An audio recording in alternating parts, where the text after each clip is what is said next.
Bonjour Catherine, alors on est là aujourd'hui dans le cadre de Politica pour parler de ton parcours de recherche. Merci déjà d'être là.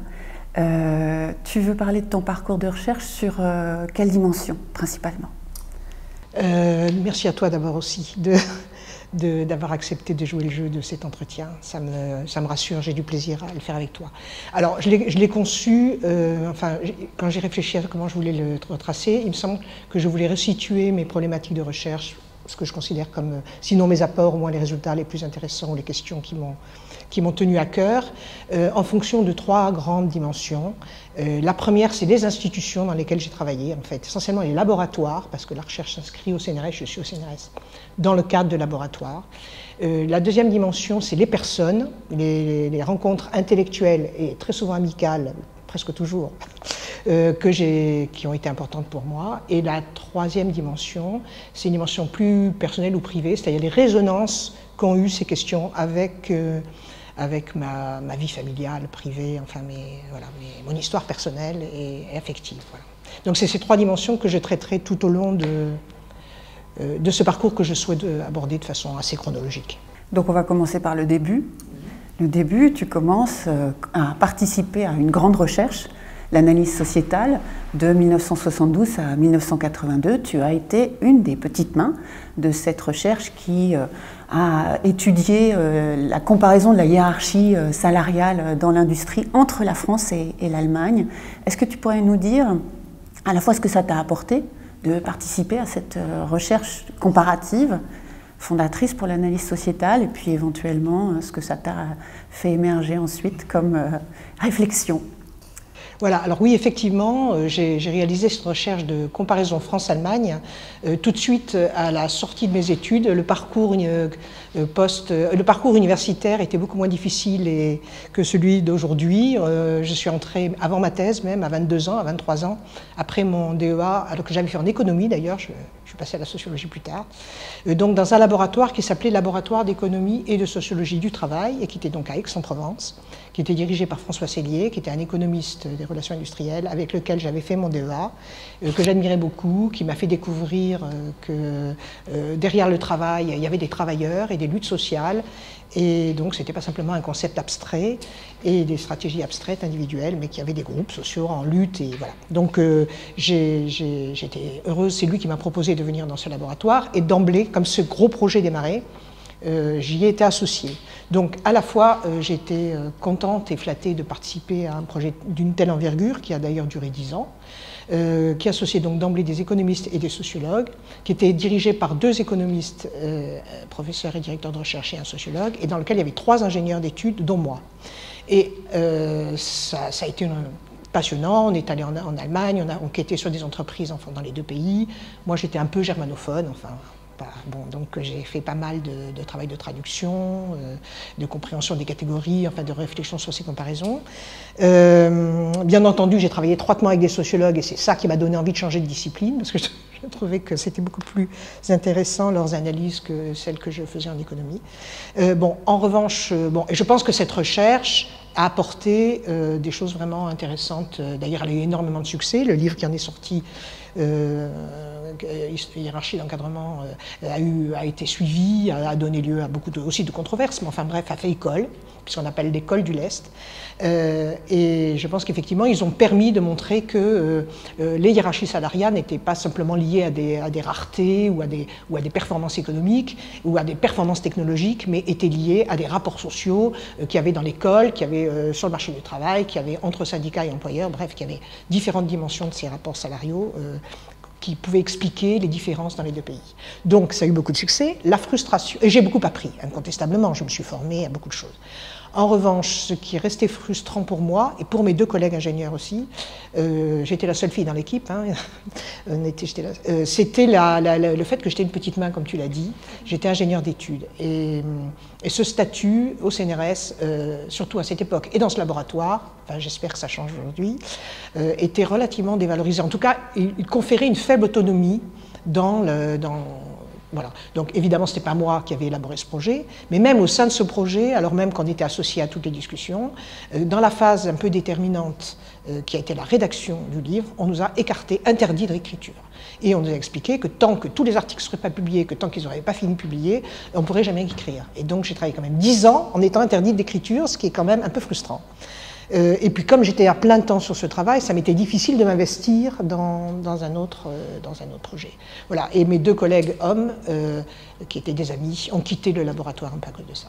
Voilà. Donc ça de ce point de vue-là, je tiens à le dire parce que ça a été une souffrance que j'ai rattrapée ailleurs, voilà, parce qu'après, j'ai récupéré ailleurs en introduisant les femmes dans le débat. Oui, justement, introduire les femmes dans le débat, puisque l'analyse sociétale, tu le remontreras après, avait écarté les femmes de l'analyse. Ensuite, tu développeras une analyse disant pourquoi il faut genrer l'analyse sociétale. Mais justement, pendant cette période-là, en fait, tu ne parles pas de genre, comme si tu n'étais pas sensible à cette dimension. Même à cette période-là, est-ce que tu dirais que tu étais un peu éloignée du féminisme et que tu y viendras un peu tardivement? Ton rapport aux études genre, aux femmes et au féminisme de cette période-là? Oui, alors déjà, il faut dire que le mot genre n'était absolument pas prononcé dans nos milieux à cette époque-là. On parlait à la rigueur des femmes, et encore très peu, puisque dans mon labo, encore une fois, on ne travaillait que sur le travail des hommes. Que ce soit les ouvriers, que ce soit les cadres, etc. Il n'y avait pas de recherche et dans la recherche France-Allemagne, on les avait délibérément écartés, effectivement, parce qu'elles perturbaient l'analyse. Tu comprends, on expliquait qu'elles n'avaient pas les mêmes postes, elles n'avaient pas les mêmes salaires, enfin, elles n'avaient pas le même temps de travail, elles avaient une activité discontinue, donc c'était absolument pas possible de les mettre de comparer les salaires des hommes et des femmes. Exclus. Donc c'était 2 entités totalement séparées, donc on les avait écartées. Et un peu mon chemin de Damas, ça a été la rencontre avec Anne-Marie Donne-Richard, qui est arrivée en 83 dans ce laboratoire. Et moi, j'ai été au conseil de labo comme élue, et on a commencé à discuter de la pertinence de sa candidature dans ce laboratoire. Et son projet portait sur le travail des femmes. Et mes collègues, tous des hommes, il n'y avait pas de femmes chercheuses, ont dit « Comment le travail des femmes? Mais c'est absolument pas dans notre sujet. On n'a rien à voir avec le travail des femmes, on travaille sur le travail, nous. » Alors là, d'un seul coup, j'ai dit « Il y a quelque chose qui ne va pas. » J'appelle ça mon chemin de Damas, c'est-à-dire c'était une véritable révélation. Et du coup, j'ai évidemment plaidé de façon assez véhémente pour qu'elle vienne. Son projet était passionnant d'ailleurs. Et elle est venue et on a monté un projet ensemble tout de suite. Ouais. Enfin, c'est elle qui était chercheuse, moi j'étais qu'ingénieur, mais elle m'a associée au projet et ça m'a donné, c'est là que j'ai trouvé ma voie. Alors tu dis, j'étais pas non plus féministe. Donc ce que je veux dire, c'est que ce n'était pas propre à ce labo, il faut le rajouter, que la question des femmes, même pas du genre, la question des femmes, le sexe du travail était masculin. Les femmes, elles n'étaient pas pensées au travail, elles étaient pensées dans la famille. Et voilà. Et les hommes n'étaient jamais pensés dans la famille, ils n'étaient pensés comme s'ils faisaient que travailler, ils n'avaient pas de famille. Voilà. Les hommes étaient sans famille et les femmes sans travail. Et c'était vraiment quelque chose qui parcourait tous les champs de la sociologie, pas simplement du travail et de l'éducation, mais aussi de la famille même. Et donc, beaucoup plus tard, en 2001, on a publié un livre avec Marguerite Maruenne et Jacqueline Laufer qui raconte ça, cette sortie du silence et l'émergence de la question des femmes. À quel moment, dans des différents champs de la sociologie, on a commencé à en parler. Et le genre est venu après, parce que d'abord ça a été les femmes, après ça a été le genre, c'est-à-dire la dimension relationnelle des rapports hommes-femmes, c'est venu après. Voilà, donc effectivement, du point de vue féministe, j'étais pas non plus féministe, bien que née en 48, donc de la génération, j'ai fait mai 68 un petit peu. J'étais en 2e année de fac en économie, j'ai un petit peu manifesté, j'ai un peu occupé la fac des lettres qui était de l'autre côté de la voie ferrée, parce que je peux te dire qu'en économie et en droit, c'était le calme plat, mais totalement plat. Et c'était très très très à droite, et même plus qu'à droite, la fac de droit à Aix, on avait des profs OAS, enfin c'était pas le Front National à l'époque, mais bref, c'était royaliste. Moi j'avais un prof de droit royaliste et OAS quand même, donc c'était un peu particulier. Et c'était très puissant dans cette ville d'Aix d'ailleurs en général. Et donc c'était mou, mai 68 à Aix, très très mou. Alors du côté des lettres un peu plus, donc on est allé occuper, j'ai passé quelques nuits là-bas et ça m'a beaucoup plu. Et puis j'ai découvert les discussions avec les étudiants de l'UNEF. Moi j'étais d'un milieu plutôt de droite, bourgeoisie de droite, mon père était prof à l'université. Mais donc là ça a été des rencontres et une initiation enfin quand même à la politique en 68, mais pas au féminisme. À la politique, aux ouvriers, oui. Contrairement à ta sœur, d'ailleurs. Alors voilà, mais il y avait quand même une sensibilité, mais qui était assez lointaine, c'est ma sœur aînée qui a 16 ans de plus que moi. Donc moi, elle était déjà partie, elle vivait à l'étranger, était prof de littérature à l'étranger. Et elle était très féministe, elle en parlait quand même. Elle avait déjà provoqué la révolution dans la famille, elle avait refusé de se marier, elle s'est mariée extrêmement tard, elle a fait la grecque de philo, elle n'avait plus la foi, etc. Enfin bref, elle était déjà un trublion incroyable, et elle a tracé la voie pour nous les plus jeunes. Et elle était féministe, elle fréquentait Simone de Beauvoir, et elle l'avait lu. Là, j'ai vidé récemment son appartement, il y avait toutes les œuvres de Simone de Beauvoir, ensuite elle est devenue amie d'Hélène Cixous. Bref, c'était quelqu'un très tôt féministe, et dans sa pratique, et dans ses travaux, etc. Donc ça a influencé certainement, mais de loin quand même, parce qu'elle était très loin, et beaucoup plus âgée que moi. Donc la première féministe vraiment du milieu universitaire que tu rencontres, c'est Anne-Marie Donne Richard, et vous allez commencer à travailler ensemble sur ta première recherche sur les transfuges de sexe, en tout cas la première recherche où tu vas explorer des femmes qui dérogent à la norme en allant dans des métiers, dans des formations dites masculines. Voilà, et c'est vrai que là, quand Anne-Marie m'a proposé ça, moi je connaissais encore une fois rien à ce champ des rapports sociaux de sexe et de genre, et le peu que j'en avais lu, parce qu'elle m'a fait un petit peu lire, je trouvais ça un petit peu misérabiliste, tristouné, les femmes sont assignées à la sphère du domestique et les hommes à la sphère professionnelle, elles sont dominés, etc. etc. Moi, je voyais plutôt les femmes comme actives et rebelles, comme impliquées dans la vie. Ma mère était quelqu'un de très intelligent, qui est très impliqué dans la vie sociale, etc. Donc j'avais un peu de mal avec ces approches-là, mais elle, ce qui l'intéressait, c'est justement la marge de jeu dans ces catégories, comment certaines femmes jouent, et des hommes aussi, peuvent jouer, ne pas complètement coller à ces rôles sociaux qui leur sont imposés, et notamment les filles elle avait donc une recherche sur les filles qui vont faire des formations où elles sont 1 ou 2%, c'était des BTS et des DUT en mécanique industrielle, en informatique, en électronique. Donc on a récolté, on a fait vraiment une enquête sur la totalité des filles présentes dans ces formations en Provence-Côte d'Azur, c'est-à-dire 50 en tout et pour tout, elles étaient 2%. Donc on les a toutes vues. Ouais, à une période où on commence à parler déjà des politiques de mixité. Absolument, ça commençait déjà à émerger, mais assez peu, mais ça commençait déjà à émerger parce qu'on s'étonnait que... C'était pas une commande là, C'était pas une commande, absolument pas. C'était une recherche autonome. Absolument, une recherche d'Anne-Marie, absolument. Qui s'intéressa avec Anne-Marie Devreux aussi à Paris, elles toutes les deux, c'était quelque chose qui les intéressait, c'est flou dans les rapports de sexe. Et donc ça m'a beaucoup plu, et quand on a commencé, on avait une autre chercheuse dans l'équipe qui n'était pas statutaire et qui est partie, Catherine Flamand, mais qui elle-même était une fille prof de fac qui est devenue mécanicienne auto, donc qui était quelqu'un d'un peu aussi étonnant.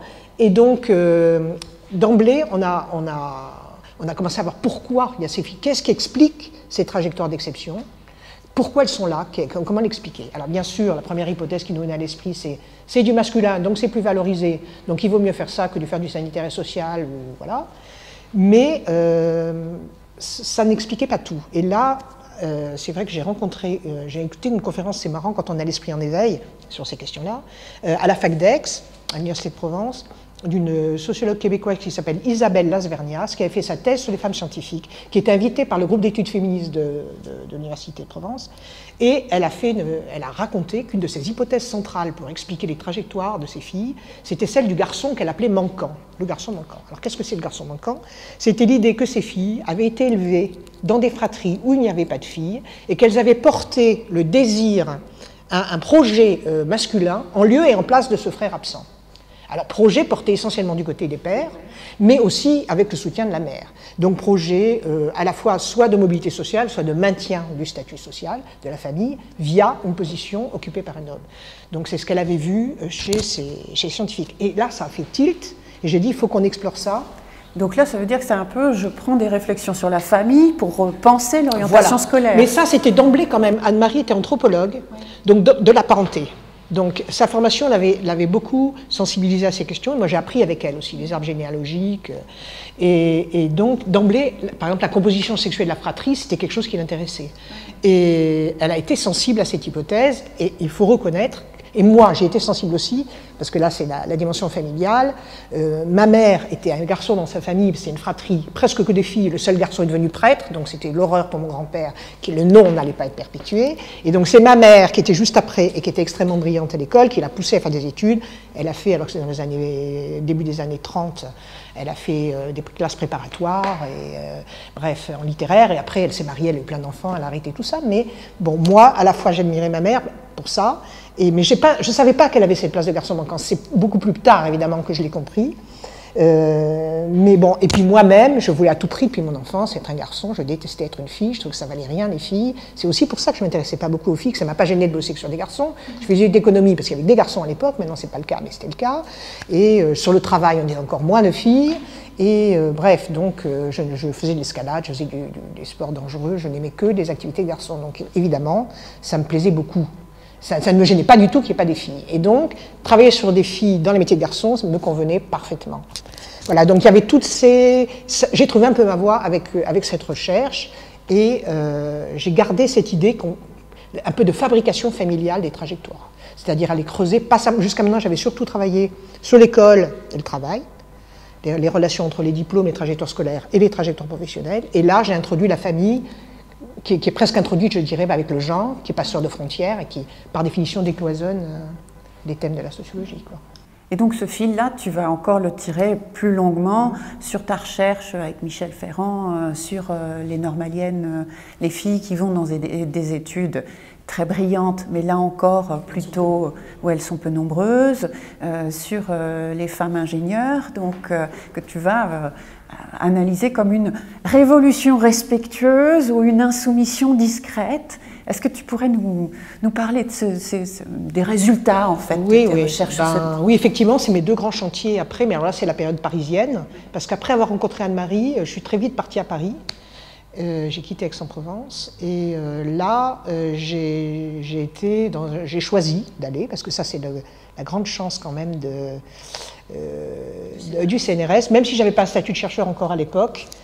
J'avais suffisamment bon, j'ai critiqué tout à l'heure ce que j'ai vécu dans ce laboratoire, mais c'était quand même pas non plus l'enfer, et donc ils ont accepté que je parte, et j'ai donc pu partir dans ce labo dirigé par Alain Degène à l'IRESCO, c'était un institut qui regroupait plusieurs équipes, institut de recherche sur les sociétés contemporaines, et là j'ai trouvé une équipe radicalement différente de celle que j'avais connue, c'est-à-dire où presque exclusivement des ingénieurs et des techniciens de recherche, d'ailleurs des vrais ingénieurs entre guillemets, parce que le problème des ingénieurs d'études en sciences sociales, c'est qu'on n'est même pas des ingénieurs, donc des vrais ingénieurs au sens d'informaticiens, de statisticiens, etc. Et j'ai trouvé aussi très peu d'hiérarchie, de la convivialité très forte. Déjà, il m'avait dit, j'ai fait un labo de copains. Bon, c'était clair, hein, voilà. Lui-même était un ancien ingénieur, c'était un matheux qui a fait une thèse en maths et qui était donc ingénieur en sciences sociales. Donc, comme ingénieur en sciences sociales, bien que matheux extrêmement fort, il était un peu méprisé, oui.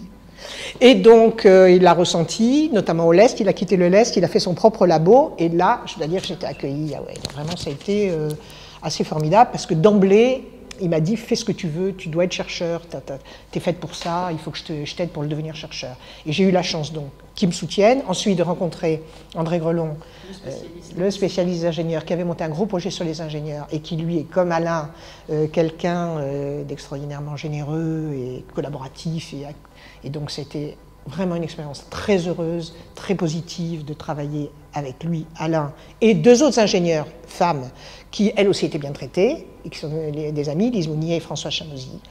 Et donc, avec cette équipe, on a fait donc plusieurs années ces enquêtes, aussi bien statistiques que par entretien, sur la profession d'ingénieur.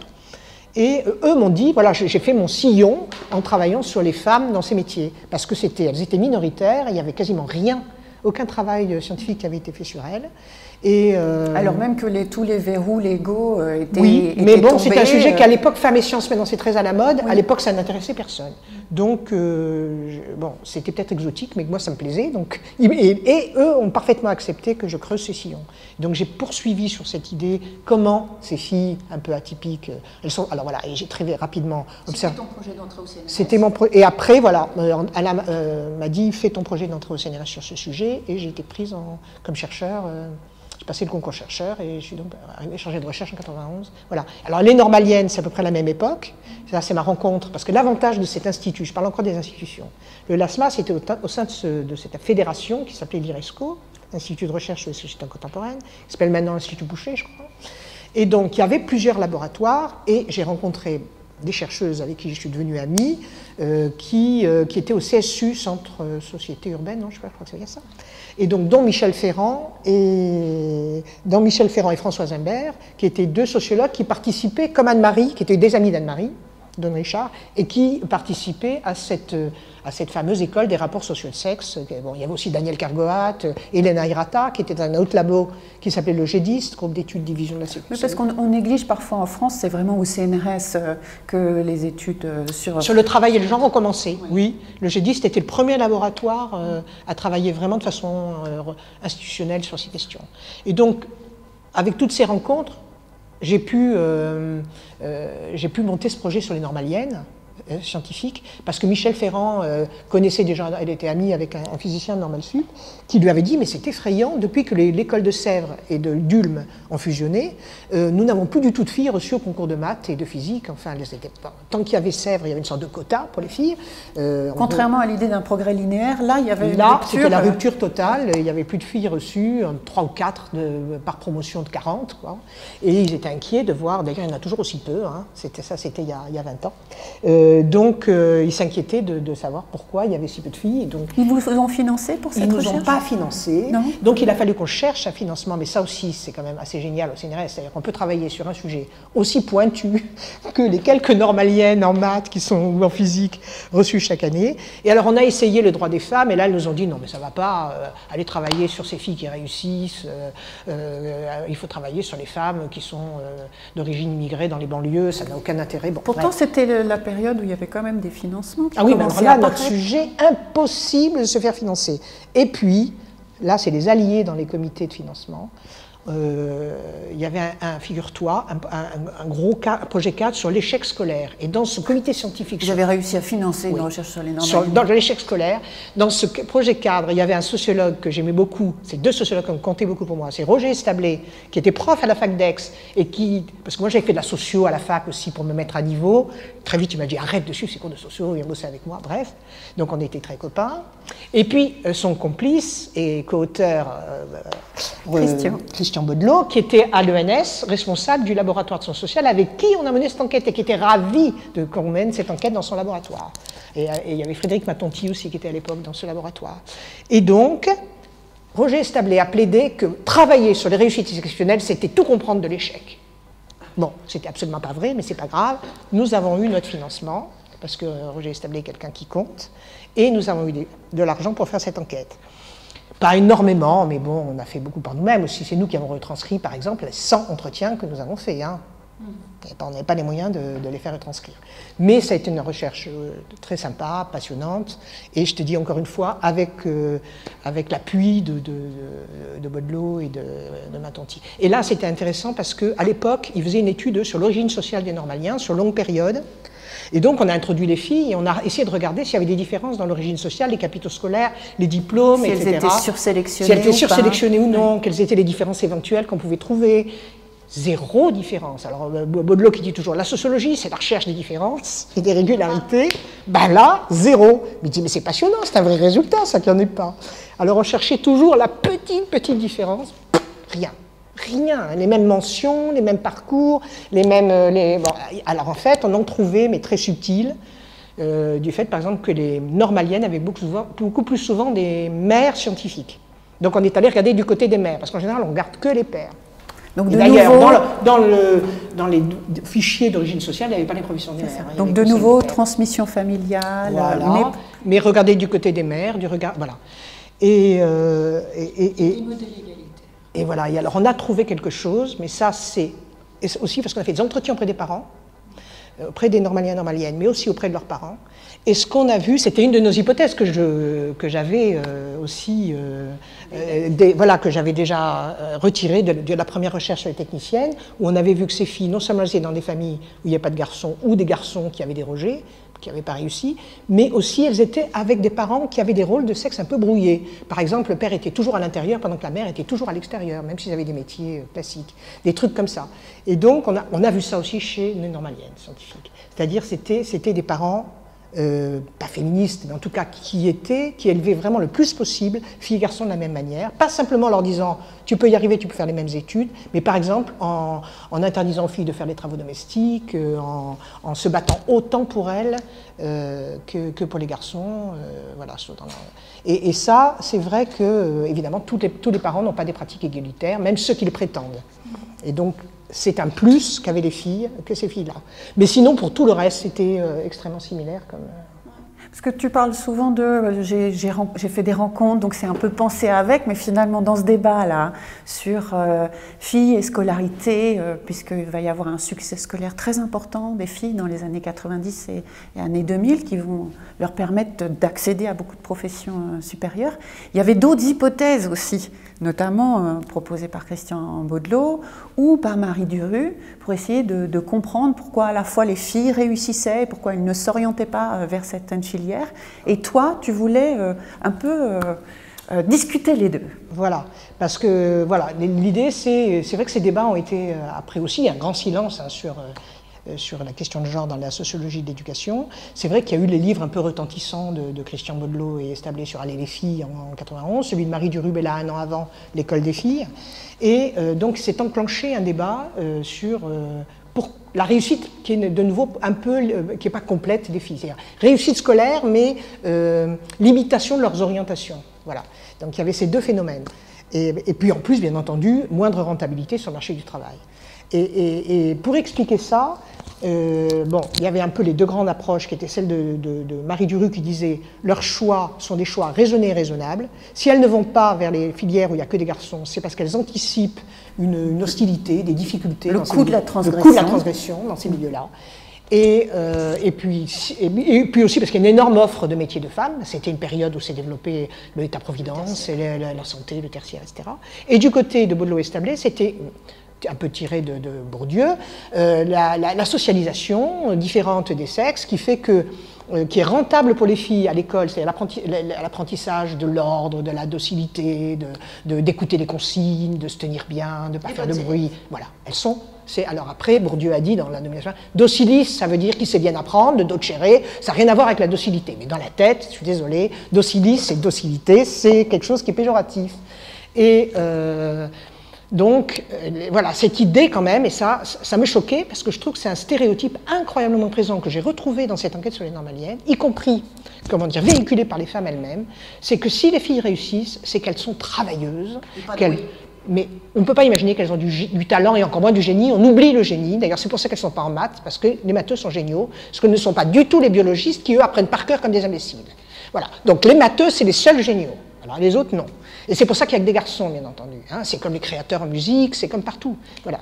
Les filles n'ont pas accès au génie. En tout cas, les stéréotypes sont... Mais ces stéréotypes qui sont si violents, ils étaient véhiculés même par ces sociologues à leur insu, je dirais. C'est-à-dire que vouloir dire que les filles ont appris à écouter les consignes et que toute leur... Alors que c'est Viviane Isambert-Jamati, dans un petit article pas connu du tout de la revue économique, mais moi je l'avais lu, qui disait comment expliquer ce qu'ils appellent un fait social majeur, cette meilleure réussite des filles, alors même que la socialisation n'aurait pas changé. C'est un fait séculaire, c'est une transformation radicale, et la socialisation des garçons et des filles, depuis 3 siècles, serait la même. On apprend aux filles à être des idiotes et à oublier les consignes, et aux garçons à être ambitieux et à vouloir réussir. Non, ça ne tient pas la route. Il y a quelque chose qui ne va pas. Alors moi, ce que j'ai essayé de dire, c'est que, les pratiques éducatives parentales changeaient. Il y avait une dynamique générationnelle qui faisait que, notamment des mères comme la mienne, qui avaient été interdites d'exercer des métiers alors qu'elles étaient brillantes, avaient transmis à leurs filles, ça que j'appelle l'insoumission discrète, avaient transmis à leurs filles la nécessité de faire des études pour travailler, pas pour être brillantes et soutenir la carrière de leur mari et faire des bons petits normaliens ou polytechniciens de leurs gros enfants, mais pour elles, pour avoir des métiers intéressants. Et ça, si tu veux, je leur ai dit, voilà, il y a une mobilisation de la famille, et notamment des mères, parce que les mères, elles n'avaient pas du tout été... Soutenant l'émancipation de leurs filles. Soutenant l'émancipation de leurs filles, mais pas forcément de façon explicite. Ouais. C'est des trucs intériorisés, incorporés, non dits. C'est pour ça que tu as parlé d'insoumission discrète. C'est pour ça qu'elle est discrète. C'est pas des luttes forcément C'est pas des choses qui sont forcément dites, mais c'est pas par hasard. Je veux dire, c'est pas mon histoire, c'est pas ma seule histoire. C'est un mouvement massif quand même. Oui. D'encouragement des mères pour leurs filles. Oui, je le crois des vraiment. pères aussi. Mais des pères aussi. Alors pour ce qui est des trajectoires vraiment du haut, c'est des héritiers, hein, parce que les filles comme les garçons sont des héritiers dans ces niveaux-là. Il y a aussi bien entendu l'autorisation paternelle qui est très très importante, c'est-à-dire comme, encore une fois, on trouve que les filles sont bêtes, hein, un peu moins maintenant, on ne dit pas que leur cerveau est tout petit, parce que ça on a oublié, mais on continue quand même à dire qu'elles ne sont pas aussi créatives et géniales que les garçons, donc je continue à dire ça, c'est toujours très très très fort. Bon, voilà, j'ai oublié ce que je voulais dire, je suis désolée. Non, ça fait rien, je continue. Et donc, sur cette question des femmes et des sciences, Oui.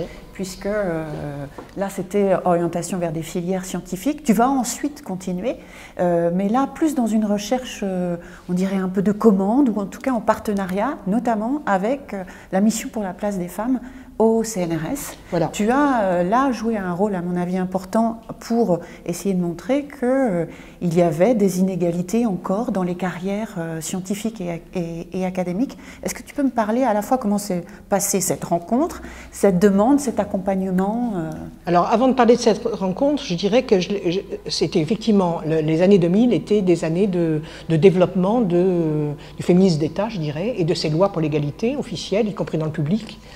Dans le privé et dans le public, avec des missions égalité un peu partout dans celle du CNRS. Mais nous avons été contactés, moi j'ai été contactée pour faire une recherche sur le plafond de verre au CNRS, etc., parce que j'appartenais au MAGE. Alors peut-être avant de parler de ça. Et le MAGE est aussi, quelque part, l'émanation enfin, participe de ce mouvement de reconnaissance du genre, de création de réseaux autour du genre, etc. Là, le mot genre intervient vraiment parce que je me souviens qu'on a réfléchi, on voulait enlever le mot sexe parce qu'on disait que c'était toujours le sexe à mauvais genre. Hein, bon. Donc, voilà, qui pense sexe pense sexualité. Donc, même si on ne voulait pas évacuer la sexualité, on a dit on va prendre plutôt genre. C'est plus, ça fait un peu le consensus entre les pays et les disciplines. Et donc, ce réseau avait été créé par Margaret Mariani en 1995, toujours à l'IRESCO. C'est important de le dire parce que c'était finalement un lieu où il s'est passé beaucoup de choses. Et moi, ça a été une rencontre très très importante pour moi. J'ai parlé de Baudelot Establé, etc. Margaret est venue me chercher en me disant « Je voudrais bien que tu fasses partie du petit groupe qui crée ce réseau ». Et je pense qu'elle aimait bien justement ce que je faisais sur les réussites des filles scolaires, etc., qui n'avaient pas été tellement abordées par d'autres dans son environnement. Et d'emblée, je me suis beaucoup épanouie dans ce réseau. C'était très dynamique, c'était pluridisciplinaire, donc j'ai rencontré les économistes, je les connaissais déjà un peu, mais j'ai rencontré aussi des historiens et des historiennes du travail, comme Sylvie Schweitzer, Delphine Gardet. Il y a une activité on faisait 4 séminaires ou 5 séminaires par an, qui étaient tous publiés. Qui sont tous accessibles en ligne. Il y avait un monde fou, ça avait un gros succès, et les débats étaient très conviviaux et très... Parce que aussi l'idée de Margaret, c'était de mélange des écoles, quoi. Pas de dogmatisme, voilà. Il y avait l'école des rapports sociaux-sexe, mais il y en a d'autres. En économie, il y a la théorie néoclassique sur les différences de salaire, et puis il y a les théories hétérodoxes, mais on peut discuter, du moment qu'on s'intéresse aux inégalités de salaire des femmes, entre hommes et femmes. Voilà. Vous allez participer à cette reconnaissance institutionnelle des études genre et travail, vous allez faire plusieurs ouvrages. Oui. Tu vas participer à la direction avec Jacqueline. Donc j'ai parlé tout à l'heure de l'ouvrage qu'on a fait, parce qu'il y a eu la cour, ça aussi c'est une manifestation de reconnaissance, le premier cours d'agrégation en 98 sur la question masculin-féminin. On nous a sollicité le MAGE pour organiser le cours et proposer des intervenants, et donc là, un livre en est sorti.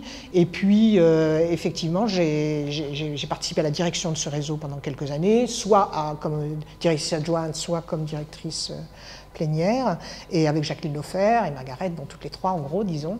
Et ça a été une très belle aventure. Et après, il y a eu la création de la revue. Moi, je n'ai pas voulu cumuler, donc je n'ai pas participé à Travail, genre et Travail, genre et société. Mais en revanche où j'ai publié, où j'ai animé des dossiers, etc. Voilà. Donc c'était vraiment un moment assez exaltant de reconnaissance et de discussion dans un cadre très chaleureux. Et toi, tu avais un peu tes deux thèmes, genre et éducation, et puis femmes et sciences. C'est ça. Qui va être un thème important, donc tu disais, avec la Oui, mission alors pour après, la place effectivement, il y a eu des commandes. Tu parlais de commandes tout à l'heure. Jusque-là, finalement, j'ai travaillé sans commande. Enfin, si, il y a eu la première, on m'a imposé, mais que j'ai bon. Mais après... j'ai quand même une liberté de travailler sur ce qui m'intéressait qui est assez étonnante. C'est quand même précieux. Et après, j'ai travaillé sur des commandes, ce qui ne veut pas dire que ce n'est pas intéressant. Hein.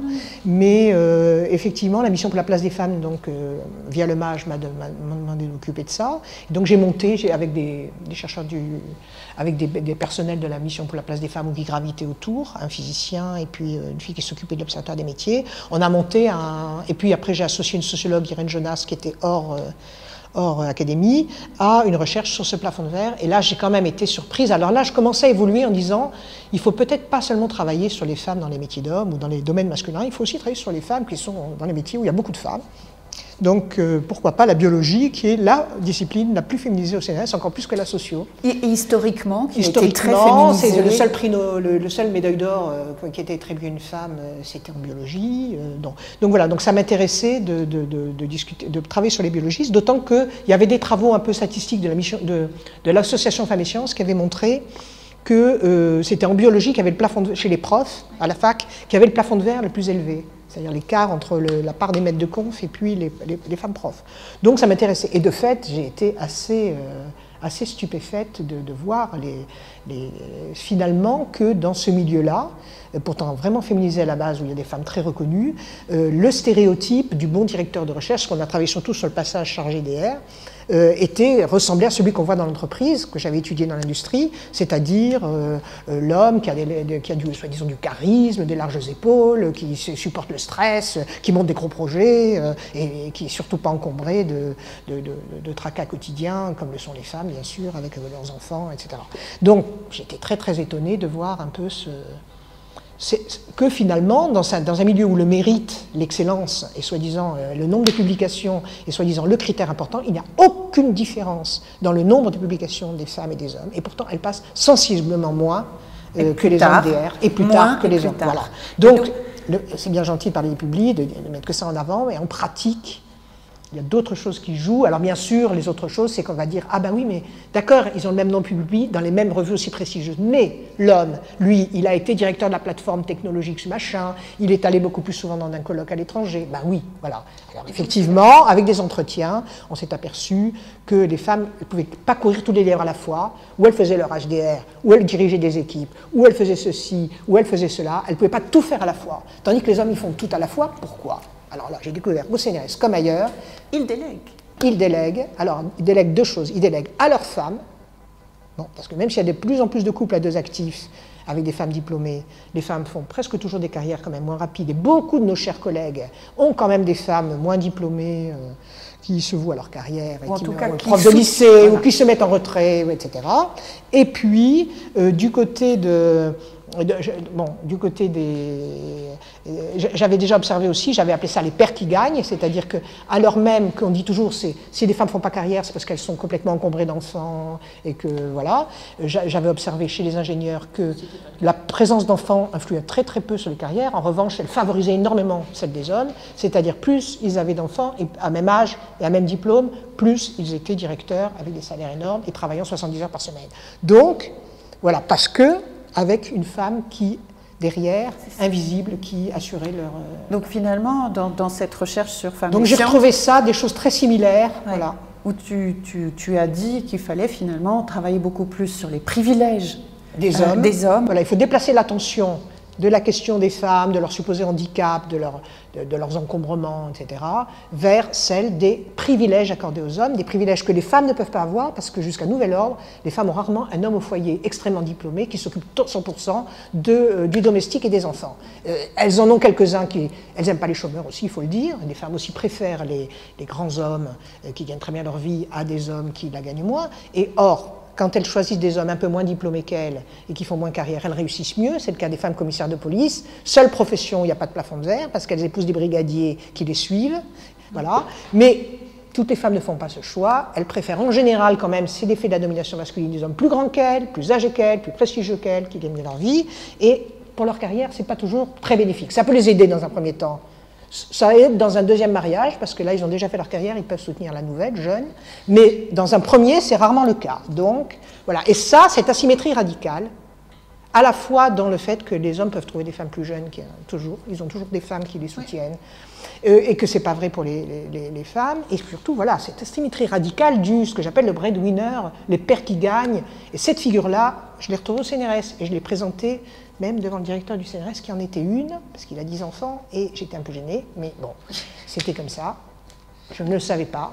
Donc, tu as participé à animer beaucoup de réseaux de recherche sur travail, genre et éducation. Selon toi, finalement, quand tu regardes ton parcours de recherche, quelles sont peut-être les questions de recherche qui restent un peu en suspens, ce que tu considères peut-être être encore des énigmes, ou tu aimerais bien que la jeune recherche s'en empare?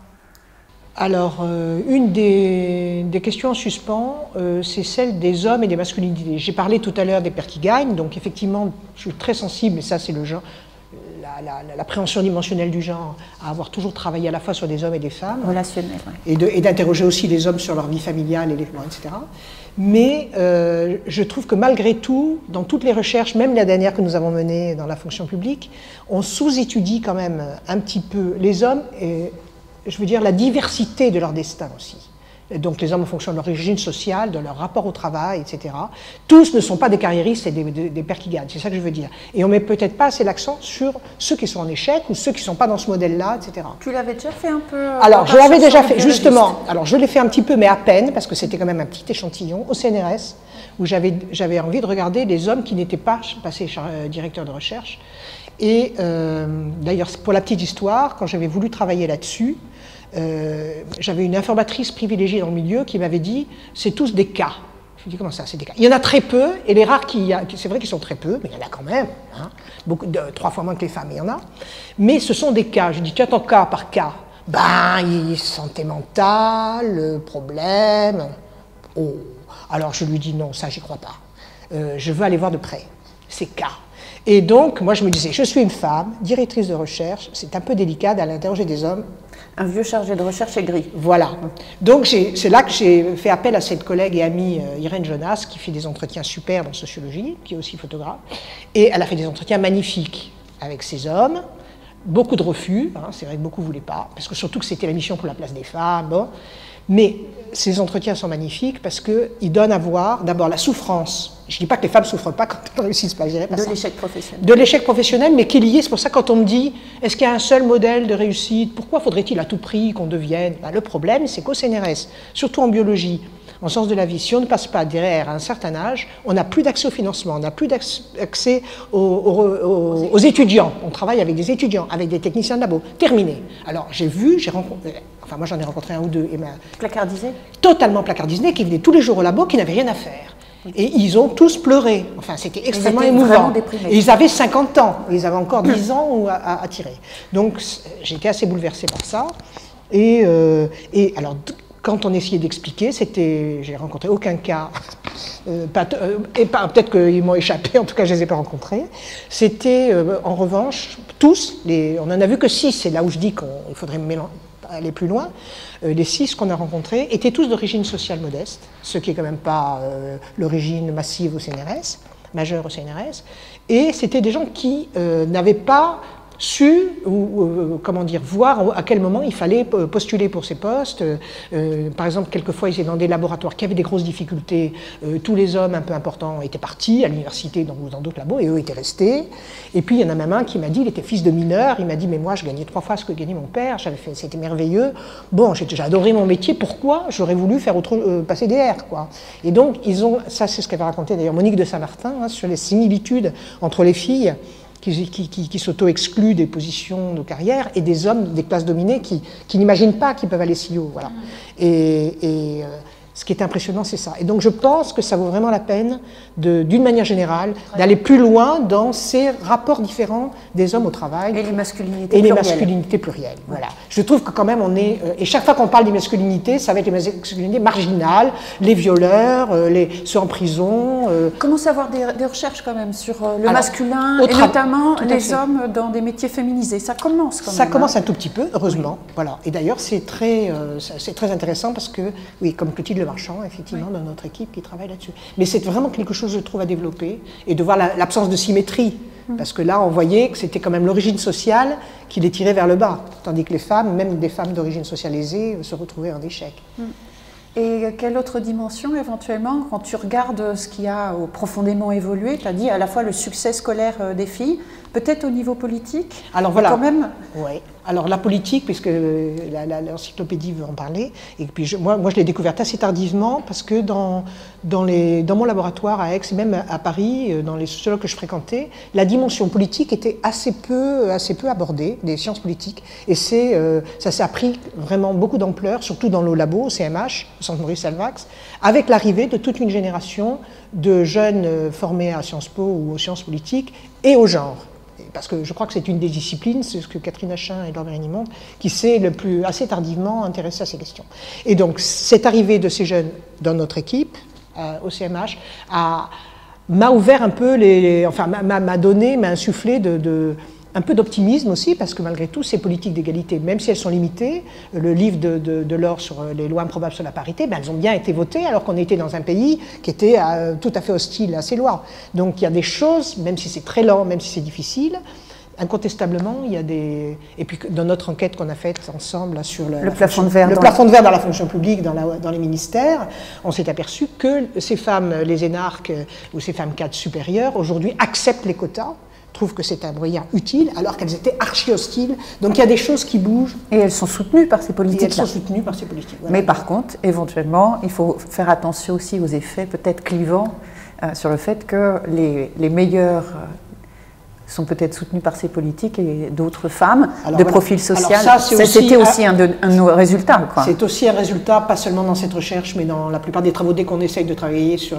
les évolutions de la place des femmes dans la société, c'est la polarisation un peu entre une minorité croissante de femmes qui ont tiré bénéfice de ces succès scolaires et de ces professions supérieures qui sont beaucoup développées aussi en nombre.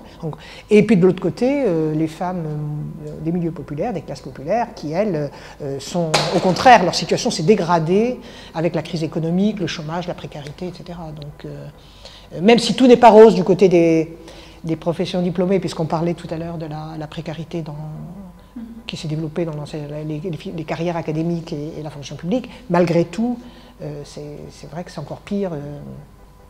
Il y a une polarisation des situations et des régressions même. Ouais. Et sur la question finalement des études genre, puisque tu as vu par ton parcours l'institutionnalisation progressive avec des revues, des réseaux, des labos, des masters, tu as participé à la création du master genre politique et sexualité à l'EHESS avec Rosemarie Lagrave et Juliette Rennes. Donc finalement par rapport à l'état des recherches en genre en sciences sociales en France, ton avis est plutôt optimiste? Voilà, mon avis est optimiste. Alors là, clairement, je trouve qu'il n'y a pas de comparaison avec mes débuts, parce que quand même, j'ai dit tout à l'heure qu'Alain Degène, mon directeur, m'avait dit « présente-toi comme chercheur sur ce projet », parce qu'il m'avait dit « tu ne mets pas le mot femme dedans ». Ça, tu oublies le mot femme parce que ça ne va pas leur plaire. Alors bon, c'était très compliqué, je travaillais quand même sur les femmes ingénieurs. Bon. Donc c'est fini, on ne dit plus ça aujourd'hui. Très franchement, et puis moi j'étais quand même un peu isolée, même si j'ai rencontré des chercheuses. Je trouve que je suis frappée de voir que toi, ta génération et celles qui sont encore plus jeunes que toi, vous êtes remarquablement formés. Vous êtes à la fois formés à la sociologie, tout ce qu'il y a de plus classique, et à la sociologie du genre. Donc moi je suis optimiste sur l'avenir, en tout cas, de ces recherches, sur leur créativité, sur leur reconnaissance. Quand on voit le succès du master genre, plus de 90 étudiantes... Ça plaît, puis bon, il y a des thèmes novateurs aussi qui sont sortis, notamment sur les sexualités, l'intimité. Moi, je disais que c'était important, personne ne voulait... On disait la sexualité et le travail, on ne va pas parler de ces deux choses. Bon, c'est pas possible. Bon, donc je pense quand même qu'il y a des thèmes qui émergent et puis alors, autre chose aussi, je dois dire pour conclure, sur mon parcours, qui m'a fait beaucoup de bien, c'est la transmission, c'est-à-dire d'enseigner. Tu parlais du master genre, mais finalement, j'étais chercheuse, j'enseignais très ponctuellement, mais c'était la première fois à l'école des études dans ce master que je me suis mise à enseigner de façon régulière. Et d'ailleurs, grâce à cet enseignement, j'ai été sollicitée pour enseigner à l'étranger. Au Québec, à Montréal pendant 6 mois comme prof invité, au CUF qui était organisé par l'école de Juliette Rennes à Moscou, à Saint-Pétersbourg, voilà, donc au Portugal, au Brésil, j'ai fait toute une tournée au Brésil aussi. Et donc, c'est vrai que j'ai découvert que j'adorais ça et que ça ça me permettait d'avancer, ça me permettait d'aller au-delà uniquement de mes thèmes et de m'ouvrir l'esprit, non seulement à d'autres pays, mais à d'autres travaux, à lire beaucoup plus largement, à être plus facile d'accès aussi, moins jargonnante. Enfin bref, et puis de faire des rencontres avec d'autres générations, parce que plus je vieillissais, plus les étudiants avaient toujours le même âge, donc c'est extrêmement agréable ces échanges intergénérationnels. Tu as participé aussi au recrutement, puisque tu as aussi transmis par là. Hein. Tu as été dans la commission CNRS en 40, dans les commissions de recrutement à l'INED. C'est quelque chose, on voit sur la fin de ton parcours, qui te tient vraiment à cœur. Ça me tient à cœur et c'est vrai que c'est gratifiant d'arriver, parce qu'on les admire et qu'on les apprécie, à défendre suffisamment ces personnes brillantes sur le genre pour qu'elles soient finalement recrutées. Et donc, je me vois d'être la seule permis ça, mais c'est vrai que c'est quelque chose que je trouve gratifiant parce que c'est dans les deux sens. C'est-à-dire que certes, je transmets, mais la transmission, elle est complètement dans l'autre sens aussi. C'est que j'apprends, comme je disais, sur la politique, j'y connaissais rien. La politique d'égalité, j'y connaissais rien. Et j'ai appris le féminisme d'État, je ne savais même pas que ça existait, c'est fou quand même. Hein. Et donc, c'est grâce... C'était cloisonné, oui. Voilà, c'est grâce à les rencontres avec votre génération que ça m'alimente et ça me fait du bien. Voilà. Bon, ben, merci Catherine pour tout ce beau parcours. Merci à toi, c'était très agréable de discuter avec toi de ça. Très.